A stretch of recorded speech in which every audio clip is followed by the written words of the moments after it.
Okay. Derek recommended I read some Kanjakirti. um, let's see what I can pull up.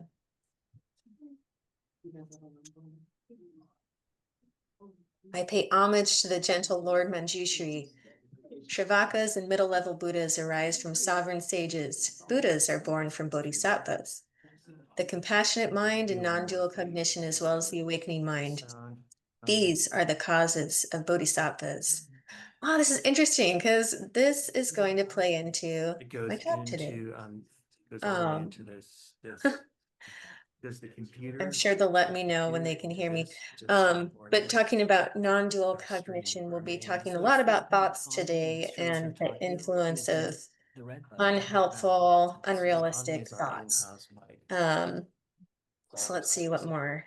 As compassion alone is accepted to be the seed of the perfect harvest of Buddhahood, the water that nourishes it, and the fruit that is long a source of enjoyment, I will praise compassion at the start of all. I'm wondering if anyone has experience calling into Zoom. I wonder if that would do anything, or I think maybe it's just a problem on their end, but we shall see. First, with the thought, I am, they cling to a self. Then with the thought, mine, they become attached to things. Like buckets on a water wheel, they turn without control. I bow to the compassion that cares for such suffering beings. Lots of cognitions we'll be talking about today that affect and influence and maintain PTSD symptoms, which is kind of the center point of the talk, are focused on me and kind of distorted beliefs and thoughts about my possible influence or lack of capacity or strength or whatever it was in a traumatic event. And really looking at how that can be incredibly distorted and cause us to suffer longer than we really need to. Beings are like reflections of the moon in rippling water, seeing them as fleeting. Yeah, we also have no temple video. Might be related. Okay, beings are like reflections of the moon in rippling water, seeing them as fleeting and as devoid of intrinsic nature. The bodhisattva's mind falls under compassion. Okay. Hi, everybody. Fun hiccups. We're gonna roll with it. I think we're recording, so folks who won't be able to hear the talk can hear it sometime soon. So my name is Jac Dufresne. I have been a Lions Roar Dharma Center community member since 2018, took refuge in March of 2019 with Lama Gempa. And I am also a short-term therapist. And so I'm going to be talking today about a type of therapy specifically used for post-traumatic stress disorder, PTSD. And I kind of had to find this therapy as I was working with clients. I work in the short-term therapy model because I work outside of within a primary care clinic. And so I have to be pretty brief with my interventions. And so I found this therapy, cognitive processing therapy, because it is a short-term therapy, which for PTSD and trauma, it's kind of hard to find short-term models. And so I was very excited to learn more about this. And I think you'll learn something today. Maybe hopefully take something with you to help help yourself, help others. Even if you don't have PTSD or a major trauma, I think that there's helpful ways that this therapy can support you in maybe changing some thoughts that are possibly holding you back in certain areas. So I'll be talking a little bit about the basics of CPT, which is cognitive processing therapy, PTSDs, and then drawing some parallels between the therapy and the Dharma. Ultimately, both are designed to help reduce suffering. And I do want to just kind of throw out like a content warning. I am going to be talking about specific instances of trauma. Some of these are people that I've heard directly from. Some are from the therapy book that I've been studying from. So there are going to be mention of traumatic events, not going into detail though, and with no kind of identifying information. And so everyone who comes to me is coming voluntary, right? Like they're wanting to work on PTSD. And so, if they were to say like, I'm kind of, I'm feeling like I want to maybe leave early or something like that, then I would maybe having a conversation around like, well, that might be a kind of, a form of avoidance. And we want to kind of, ideally approach the traumatic event rather than avoid. But you, my audience, you are not here for therapy. So if at any time you feel like, you know what, this is kind of, I don't really want to be reminded of some of this stuff. I don't want to get into this. Don't worry. You can head out, take a break, whatever you need.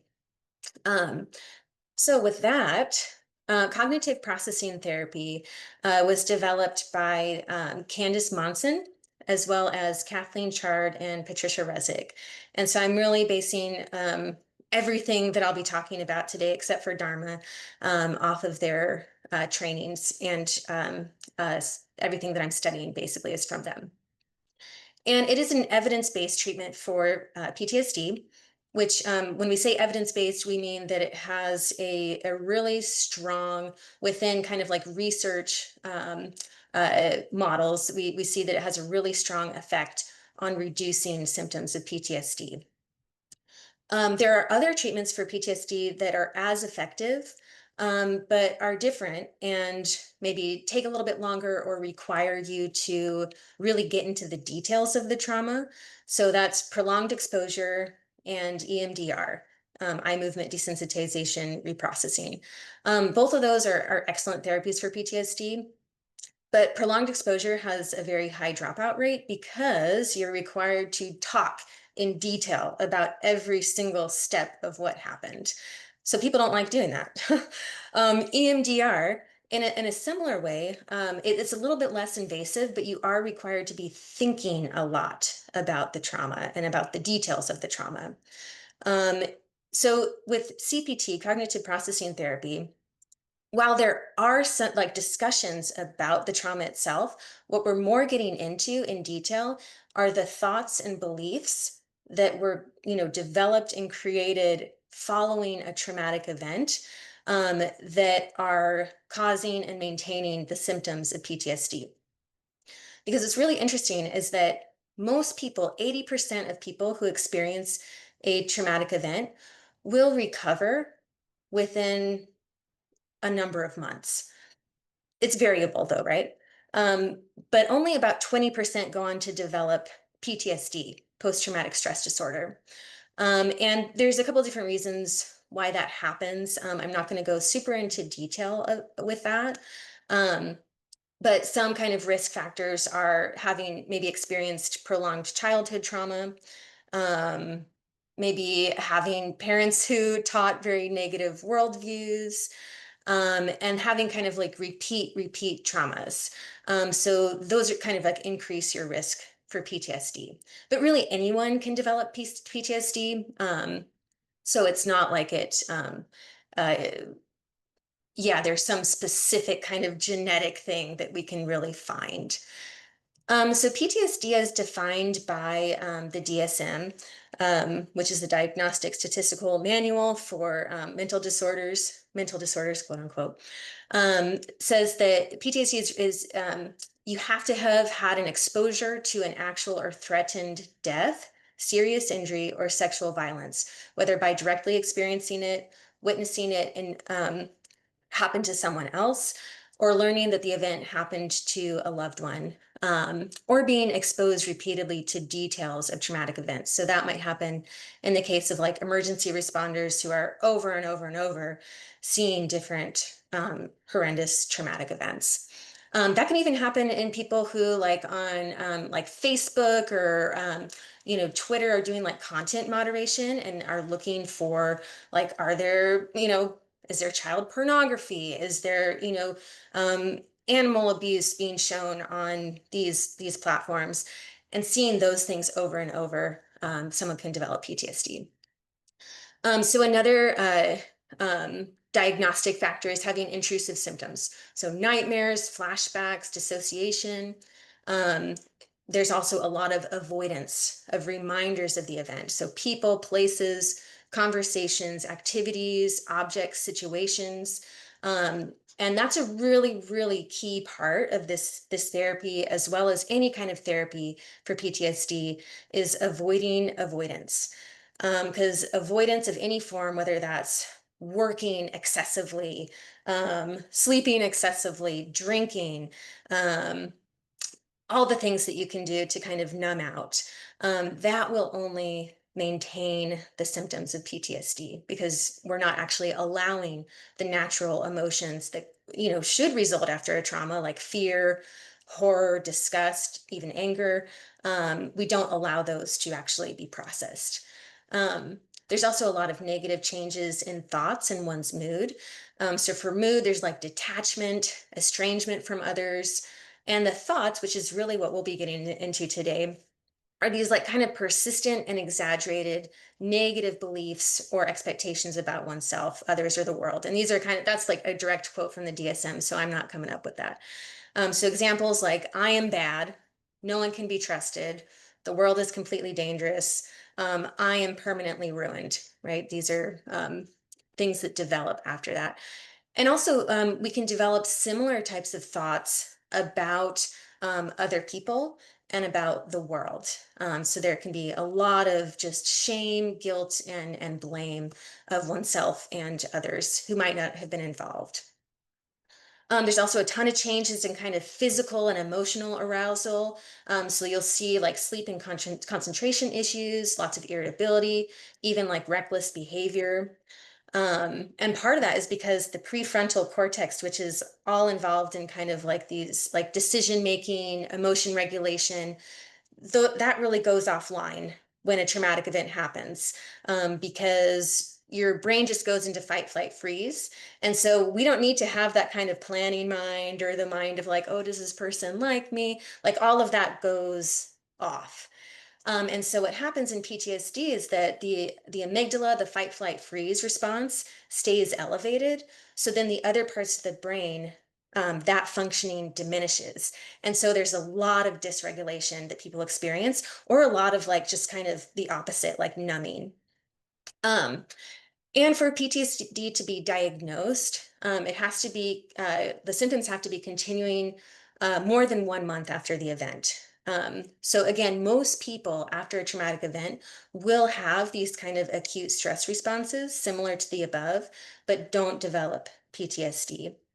And avoidance is a real part of that. So if someone has like a really strong support system, if maybe they're even seeing a therapist and able to kind of talk and understand what happened, they'll be less likely to develop PTSD. Um, so what's really interesting is that in therapy, I would actually be going over all of that with someone. So we'd be talking about the symptoms. And we'd actually be having them track through this screener called the PCL-5.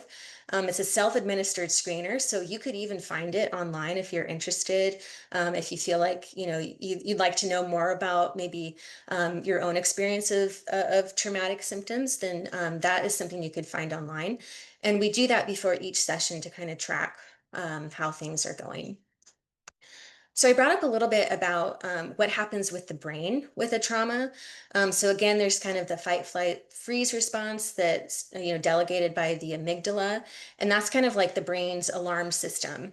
And it really it works very effectively to kind of to help us in a traumatic event either fight, get out of the situation, or just freeze, so that hopefully the least amount of harm can come to us. But what happens again is that the prefrontal cortex, the decision-making area, focus, emotion regulation, that all drops. The hippocampus, known for like processing memories, that drops. And so sometimes what happens with PTSD is that people get stuck in that fight, flight, freeze response. And cognitive therapy really helps turn the other parts of the brain back on, like the prefrontal cortex, because to do the therapy, it requires executive function. So the critical thinking, processing emotions, working memory, all of that is going to be turned back on. So a lot of folks might have experience with kind of the basics of cognitive behavior therapy, and that's really what this therapy is, but just really targeted towards PTSD. And I really think that if you've been studying any kind of Buddhism, you'll see that like CBT is just like taking from Buddhism, immensely. And I'm glad it's very helpful. So with CBT, really the idea is that how we think about a situation, anything really, how we think affects what we feel, our emotions, and then what we do, our behaviors. So cognitive behavior therapy. And we see that those things really work as a system. So the thoughts affect the feelings and the behaviors. The things that we do affect how we think about ourselves and how we feel about ourselves. The feelings are somewhat harder to kind of tinker with, and so we really have to focus on the thoughts and the behaviors first. So applying it to PTSD, what we tell ourselves about what happened really influences how we feel, right? Our perception of ourselves, our feelings of safety, so on and so forth. Um, and one of the things that is really talked about a lot in the first session of this therapy is something called the just world myth. And that's the idea that if something bad happens, the person probably deserved it. And if you do good, good things will happen.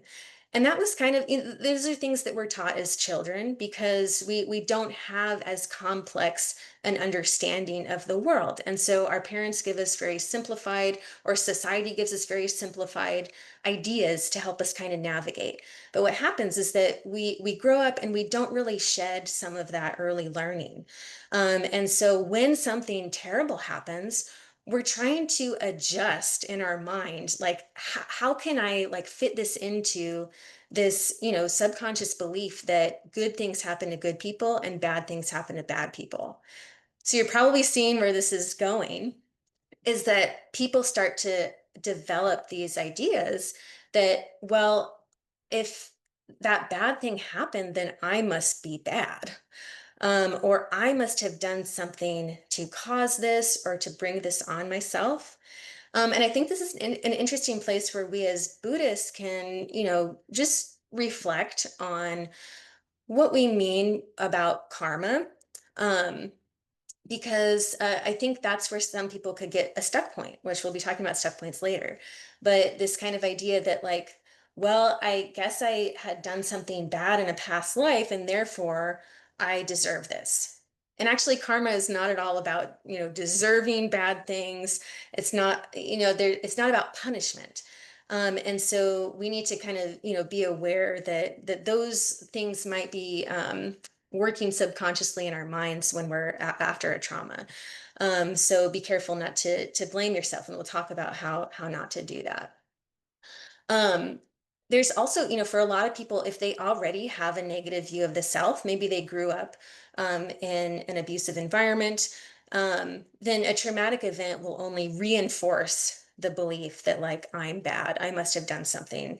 Another very common experience for people is that they'll start to blame other people who weren't necessarily involved, but who they feel like should have known, should have done something. Sometimes there's an element of truth in that, but a lot of times people get so intent on saying, well, my other parent should have known that this was happening. Or like in a combat situation, my commander should have known that there would be an IED up in front, up down the road. And so, we're trying to make sense of the situation, right? And so we're trying to find somewhere to place the blame, but it's not always possible. Um, we also develop these completely changed beliefs about the world, like things like I mentioned earlier, like the world is dangerous. People can't be trusted. And while some of these things have an element of truth, right, um, we don't want to get so concrete into those ideas. Um, and I think why sometimes we do this is because if we realize that there's nuance, um, we realize the recognition, there's a recognition that sometimes random bad things are going to happen. And I'm not in control of everything. And that can almost feel scarier. And so we'll talk a little bit about working with that later on. So emotions and cognitions, these are the things that we start working on a lot in the therapy. And an important idea to be thinking about is the difference between natural emotions following a traumatic event, such as fear, disgust, anger, horror, and manufactured emotions. These are feelings that we experience because of our thoughts and the way we think about something. So things like shame, guilt, blame, those are really manufactured by our thinking. So a metaphor I really like is one of like a campfire, or in the fireplace. The campfire itself is the natural emotions. They're gonna flame, they're gonna flare up, they're gonna be hot, they're gonna be somewhat dangerous or feel dangerous, right? But what happens when you just let it burn out? It just goes out, right? So those are the natural emotions. If we allow them to be there, they will burn out. But what happens is that we keep the fire going by putting in these logs of manufactured emotions, or these logs of like distortions in the thoughts, excuse me, that create these manufactured emotions of shame and guilt. So things like, if I hadn't drank that night, then I wouldn't have been assaulted.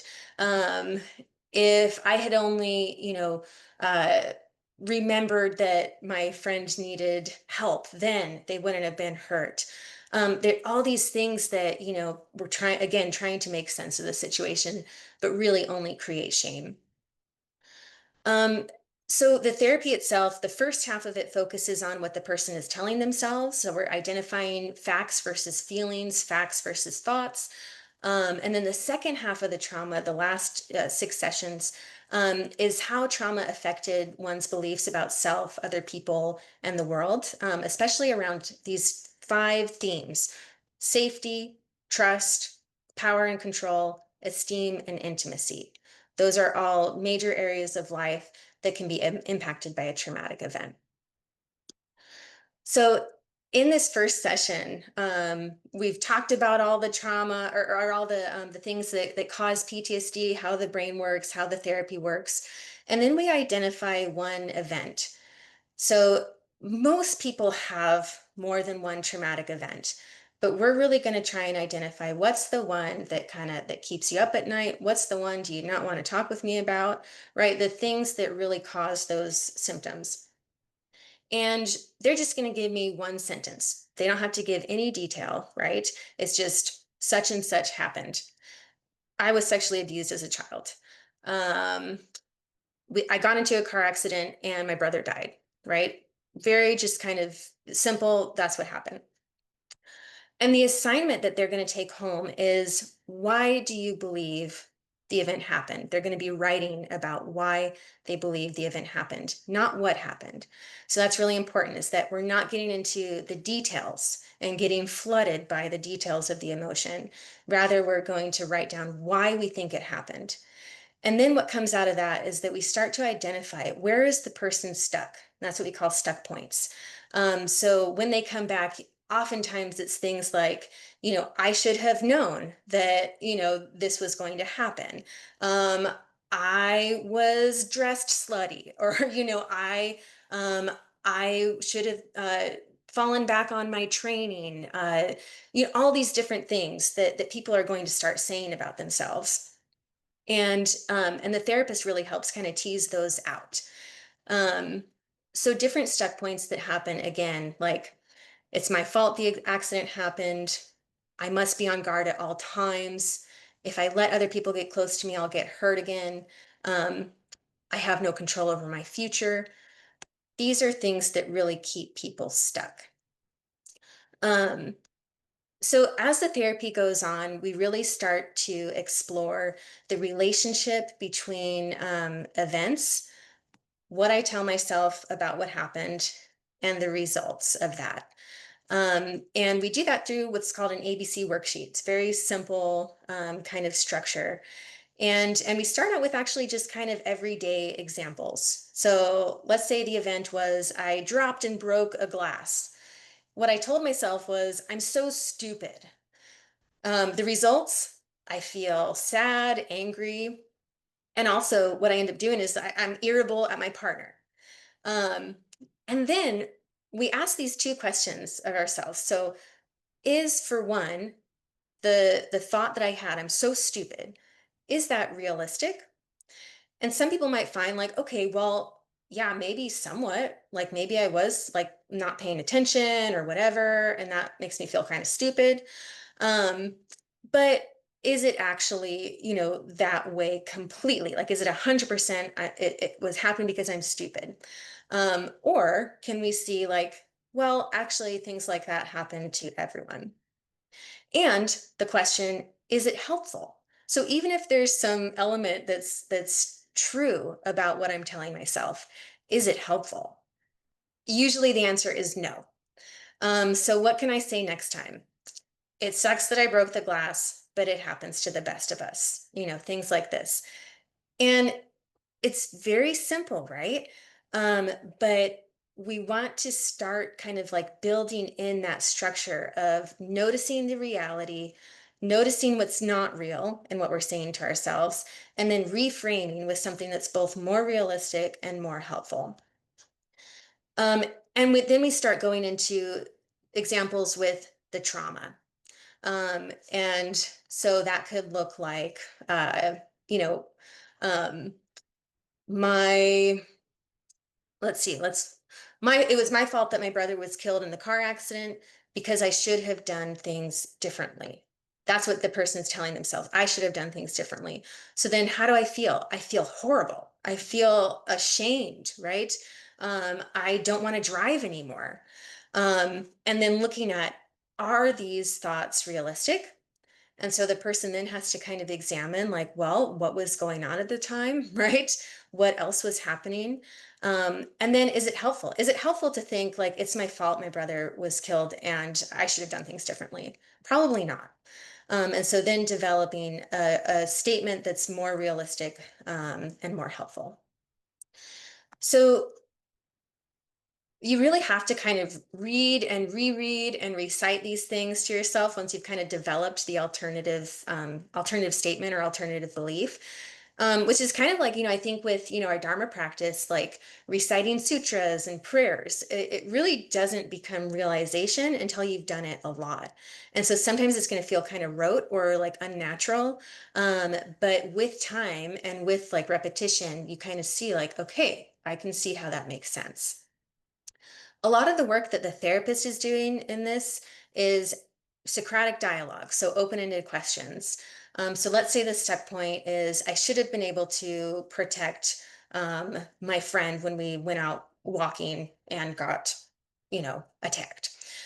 So the therapist is asking, tell me how you should have been able to protect the person.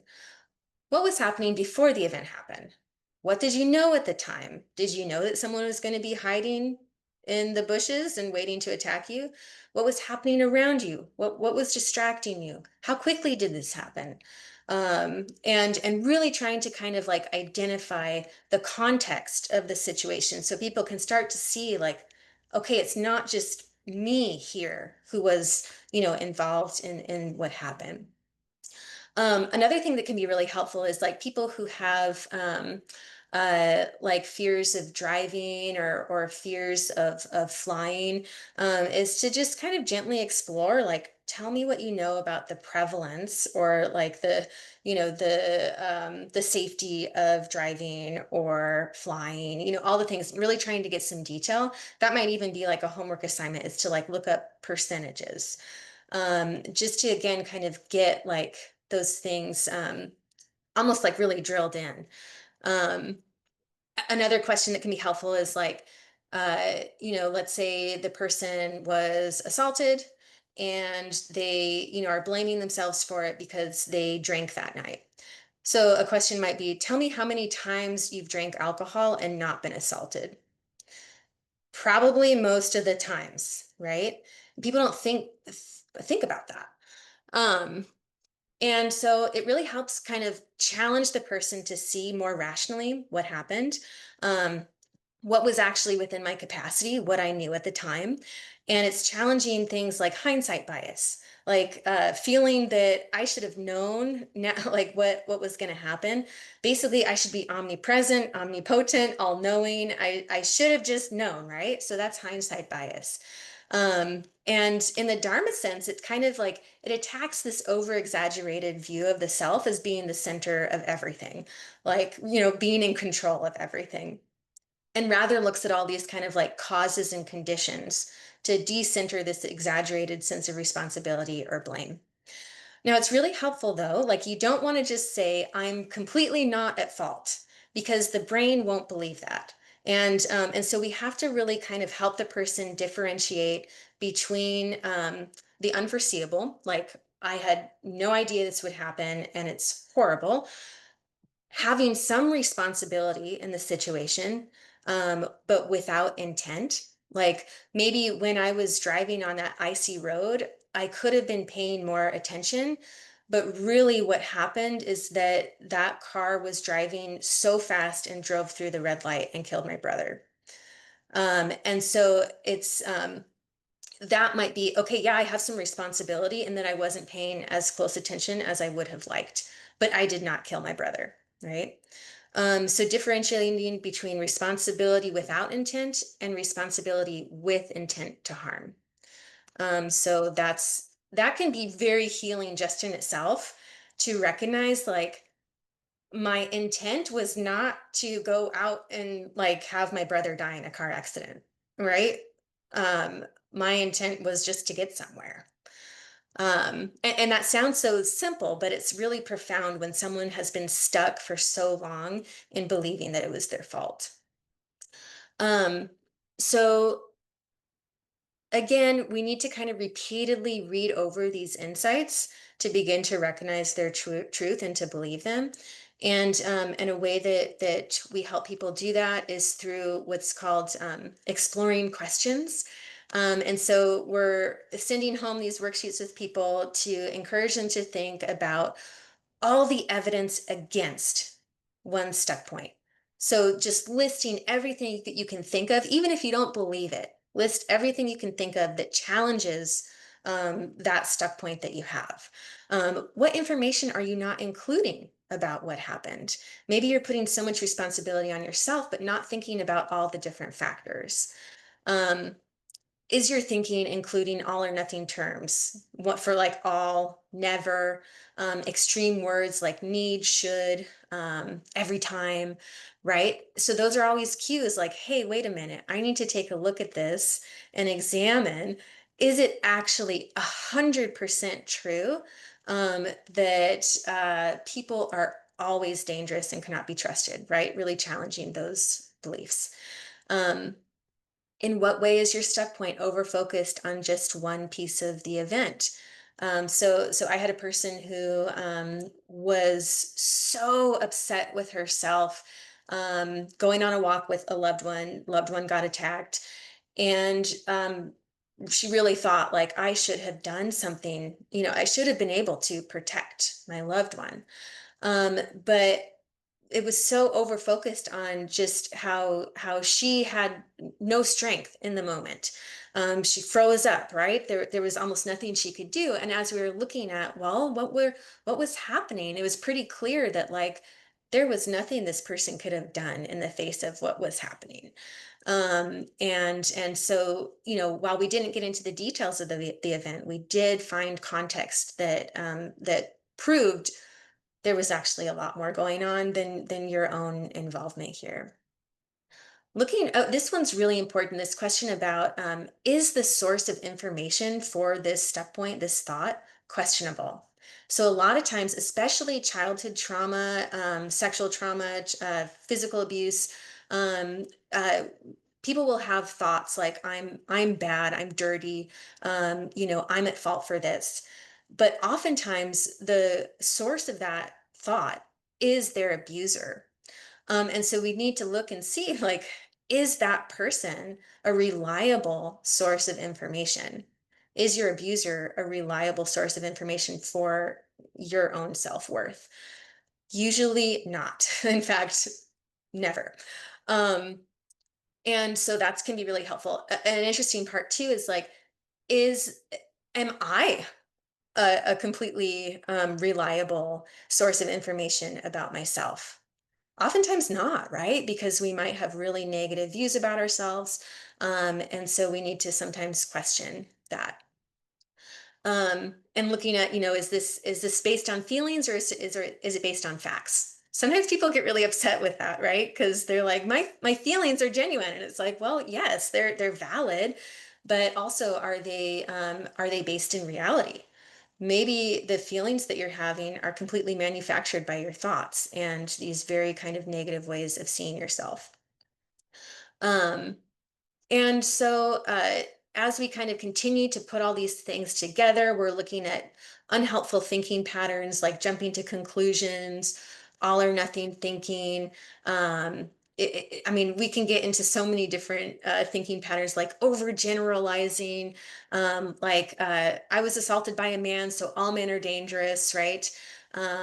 Mind reading, oh gosh, like people are going to think I'm weak or stupid. Um, Emotional reasoning, so using your emotions as proof, like I feel fear, so I must be in danger. Really kind of challenging that, this person that I was just talking about was having a lot of difficulty going out anywhere. And so, we're looking at, is that fear based in reality, right? Some of it was because this bad thing happened. But ultimately, when we looked at, all the events in her life, the vast majority of her life, she was safe. And so that emotional reasoning was not helping her. And so we put it all together by, we look at the questions that help us challenge the belief. We look at the thinking patterns to see, where we might not be, thinking as clearly. And then we put it all together by creating a new belief out of the evidence. And so an old belief might have gone like, I should have done something different so my parent wouldn't hit me. And the feeling might be shame or anger. And we rank that, how much do you feel that? Is it 100%, 80%? And then we go through the process of looking through those questions, challenging the thinking patterns. And that person, determines the alternate belief. Maybe it's not my fault I was abused. I was a child. No child deserves that. And what's important here to notice is that it's not about like completely feeling like now I'm a happy, just like completely, good, like I'm good with life. The feelings are often sadness and grief. Like it's really sad that this happened to me. But when we allow ourselves to feel those things rather than like these, the shame and guilt, um, that really allows for some healing. And a lot of times people feel relief too. Like, okay, it wasn't my fault. Um, and I know we had a late start, so I'm gonna try and get through this quickly. But going into the last half of the therapy, which I don't know if I mentioned earlier, but it's a 12 session therapy. It can be reduced some or stretched some if needed. But by this point in the therapy, some people have like gotten so much relief that they're not scoring on that PCL-5, that screener. They no longer meet criteria for PTSD. And so they can choose if they want to keep going or if they just want to end early.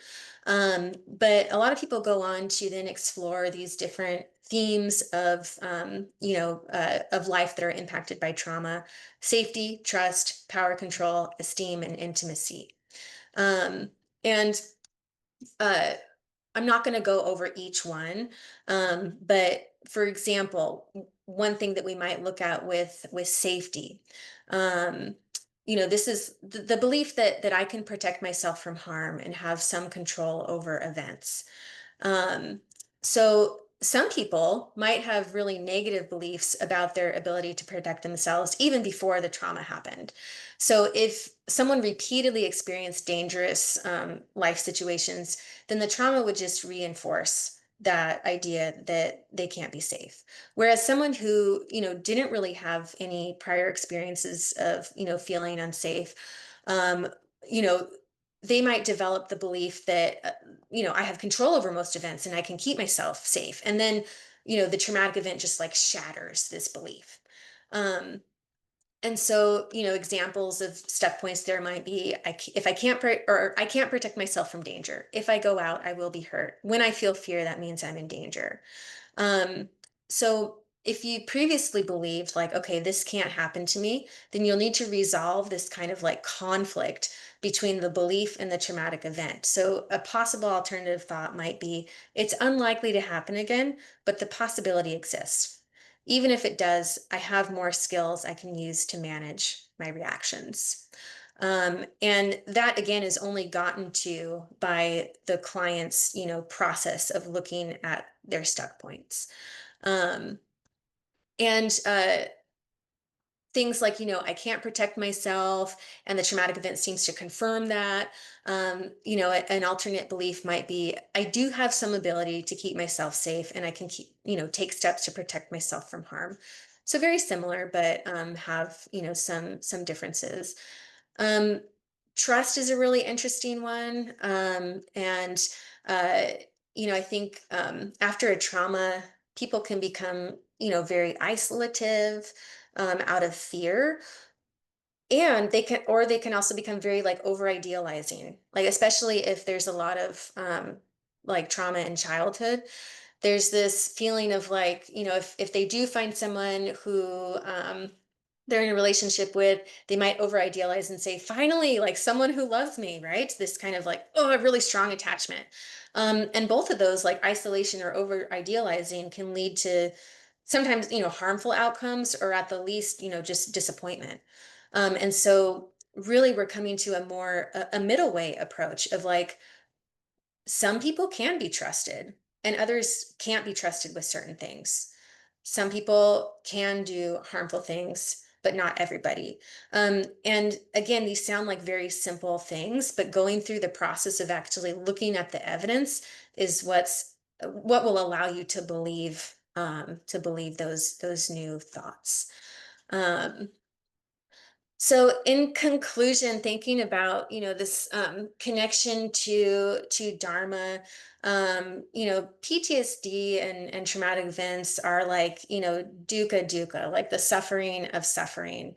And Lama mentioned last week during our retreat that we don't actually have to suffer to become enlightened. But suffering is pretty inevitable in our samsaric world. And so we need to look at, what do I actually have control over, and what do I not? And for someone with PTSD, the feeling is that I should have had control over everything, and I should now have control over everything. And it's just a terrifying place to be in your mind, because we don't have control over everything. And I feel like Dharma can really help us see, like what actually is within my control. What do I have influence over? And also in thinking about like karma, like I do have influence over my future. I can make positive changes and do things to support myself in the future.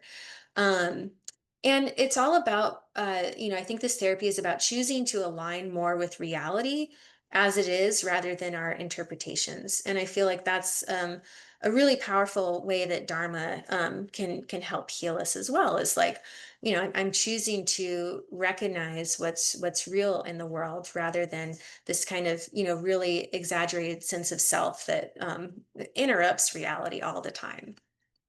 And I think also, this um, finding tools to experience and see our world differently. That's very much what the cognitive processing therapy is all about. And I think Dharma, especially through, like Lojong, very much giving us tools to see the world differently, adapt, and turn towards the truth, regardless of what happens. Otherwise, we get stuck in these, kind of these cycles, samsaric suffering, just negative thought patterns, um, and I think it really gives us this hope that okay, we can do our best to not be victimized by our minds. We are going to experience suffering, and we are going to have difficult events happen to us, but we don't have to be victimized by our minds. We can find that like middle way, those middle way thoughts that allow for more, contact with reality. So maybe with that, I know we might not have too much time, but I'd love to, get thoughts, questions. Maybe if you noticed any other parallels with the therapy and Dharma, that would be great. And thanks for letting me let me rant at you for a while. I enjoy this stuff. So yeah.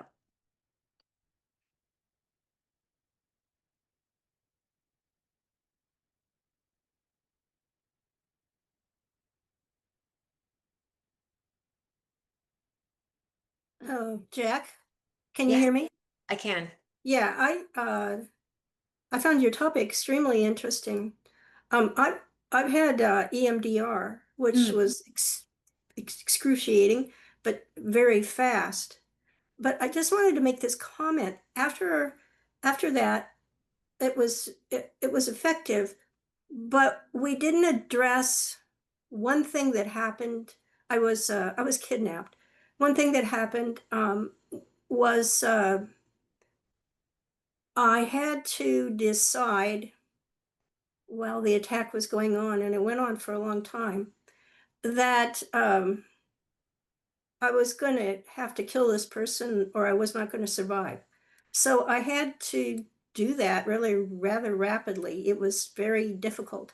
And when I came out of the therapy afterwards, I still had that murderous rage. mm, So now I still have to, I can get triggered and go right into somebody's face. It's very interesting.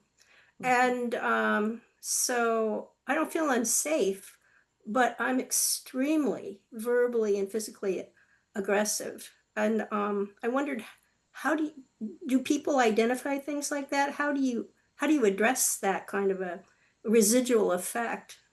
for sure. Yeah, thanks for sharing that. So one of the ways that we really get at yeah, how people are living in the world following an event and living in ways that maybe they don't want to, right? Is really trying to have the person explore why they think the event happened. So, in your situation, why did the kidnapping happen? And thoughts like, I imagine, and I'm just going to put some words in your mouth, like people are evil, people are fucked up, the world is fucked up, and some people are irreparable, right? Like just really trying to identify what kind of beliefs came out of that, and then with that, kind of trying to come eventually towards a more balanced view. And so it's a process, but I think it can happen pretty quickly too. And there's a self-help book that is called Getting Unstuck, I think, from PTSD. And so some of this work you can even do on your own. um, yeah, let me just double check. Yeah, Getting Unstuck from PTSD, and it's kind of like a workbook. But it'll help guide you through some of the thoughts that maybe you haven't been able to identify yourself. Maybe you can think of some right now, but I think that could be really interesting. Um, so yeah, and I'm wondering too about, the theme of power, right?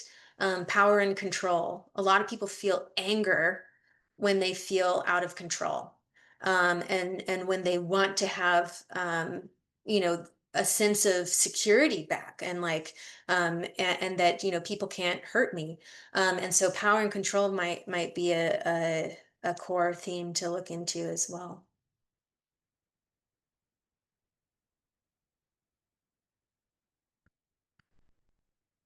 Hi, Jack.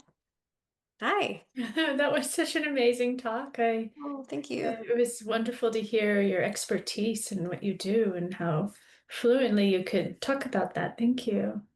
One Thanks thing for in seeing me. particular that resonated with me was when you said feelings are valid, and then to pay attention to the thoughts that would be driving the feelings. And I've had people tell me that their feelings were valid, or try to tell me my feelings were valid.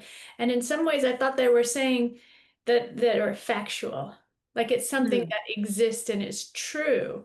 And so I think that was interesting part about the Dharma work, and understanding how things are interdependent, and then the emptiness of them, so that it's not the feeling isn't a fact, as if something that is a thing that exists outside of everything else. And when we can start to deconstruct the story, or start to notice those thoughts and how they relate to the feelings, it can allow that story to dissolve itself, which I enjoyed thinking about that as you were talking.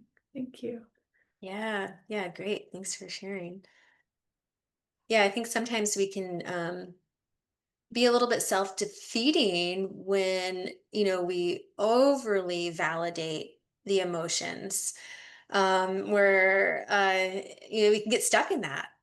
Like, I'm having this anger and it's justified, or, you know, I deserve to feel depressed and shitty because of whatever, you know, whatever it is. And we don't necessarily want to validate that. We want to look at, you know, yes, you're having this feeling, it makes sense given what happened, as well as what you're thinking about what happened, or like how you're thinking about it. And so we can validate the experience that you're having, but then really start to try and unpack and challenge the thoughts, so that the feeling isn't quite so immense. Hello, Jack. Um, I just have a quick question. At the beginning of your talk, you mentioned this PL5 form that we could download, but where would I download that from? Sure. Yeah. So it's actually PC. So Oh, P, yeah, PCL-5. P. And if you look that up on Google, there will be a couple different PDF forms that you can either fill out online or print out. Oh, okay. And so that's what I put in is PCL-5. Hmm. Okay, thank you. You're welcome. Yeah. And to meet clinical threshold for PTSD, I think you have to get like a 28 or above. It's like from 0 to 88 on a scale. And you know, ideally you'd have a therapist or someone who's you know, got an eye for DSM kind of categories, to be able to talk you through you know, the different things that you discover. But I do find it interesting as like a self-assessment measure. So Well, I was just wondering if I could use it for politics. And what's going on Y- in politics? But I mean, yeah, some trauma on that. But I mean, I'm going through some totally. You mental. know, I think I mean, you certainly could. There's going to be some things that don't apply. And but that, you know, that would be, it would be interesting to see what comes out. For the therapy itself, for PTSD, you know, it's really that's life-threatening events, abuse, violence. Um, uh, but I think this structure of therapy can be used with any kind of trauma. So yeah, yeah, I think all of the above apply. So anyway, thank you. yeah, for sure. Welcome. Anyone Jack, else? Yeah. it's Daniel. I was curious if you could tell us um, what traits are usually associated with resistance to this type of therapy. Like what have you noticed? How does the resistance come about? What does it look like? Like, are there certain characteristics, personality traits or anything else that makes these stories really be locked in and resistant to change? It's a really good question. I don't know if I've seen like a particular trait. Um, I think trauma can just be very hard to approach because there's so much shame around it. And so I don't necessarily think there's one type of person or a type of, thinking that really makes it entrenched. Um, what I was saying earlier is that I do think that people who have more support are going to heal quicker. So it's definitely, if someone has very little support and no one really kind of countering their negative beliefs about themselves, that's going to make it harder for them to heal, and they're going to be kind of stuck in kind of like a loop, right? Um, I think I'm looking at people who I've seen in therapy or have seen, videos who have gone through the therapy where my original thought was like, this is going to be really hard. But actually were really found relief pretty quickly. I'm thinking about this video I was watching of a guy who was a combat veteran, really hardened guy, very misogynist, very racist, and he got paired with a therapist who was a Black woman, and they just developed this incredible relationship together. And so I think when someone is met with, of course, compassion, empathy, but also like a challenge of, hey, you can do this. This has been effective for people who have experienced something like you have experienced. It can be really like a very, very healing experience. So I can't say, and maybe I just need more practice experience to see like there might be some trends that would show up. But as of right now, I think resistance can show up in so many different ways, and if it's gently challenged by the therapist or by anyone else in the person's life, um, and provided support and tools, there can be a lot of transformation. I'm not sure if that answered your question, but yeah. It does. Thank you.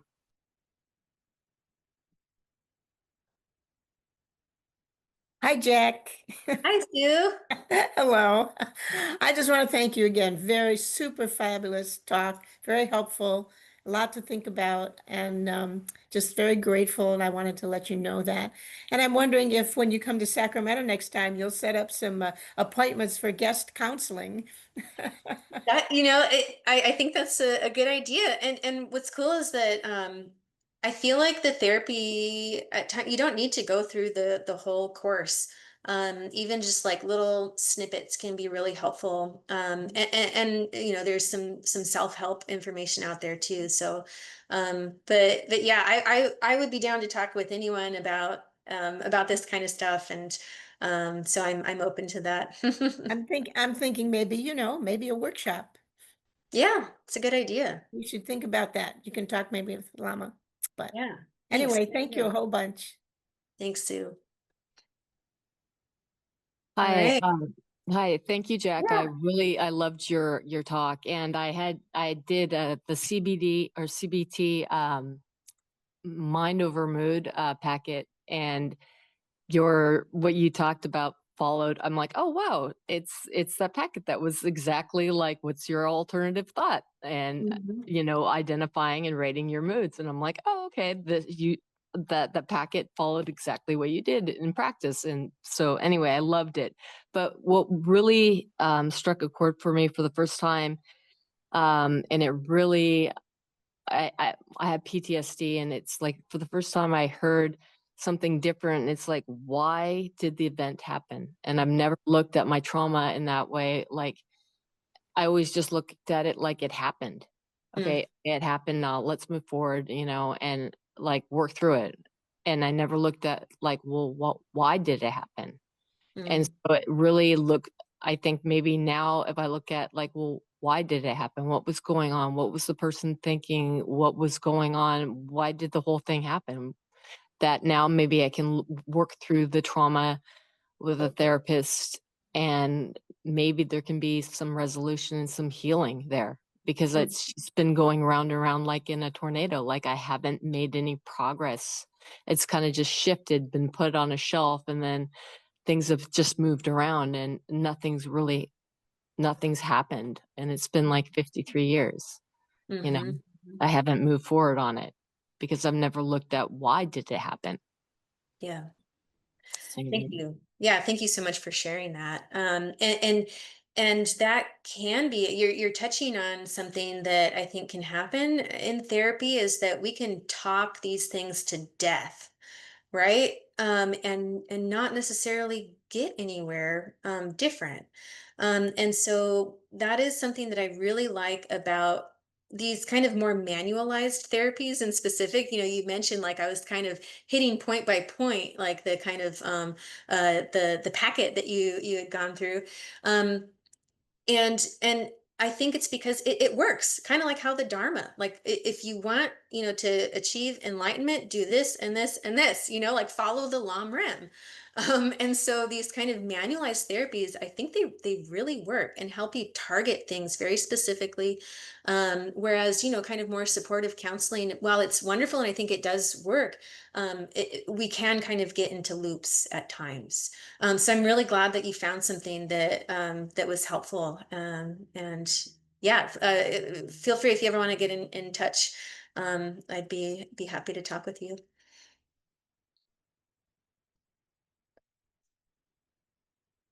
All right. Any other thoughts or questions before we do dedication?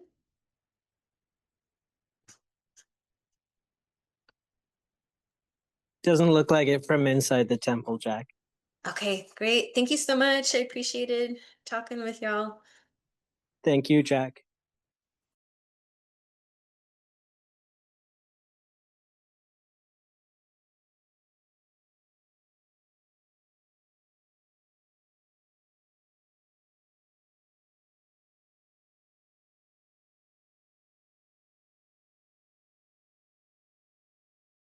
Om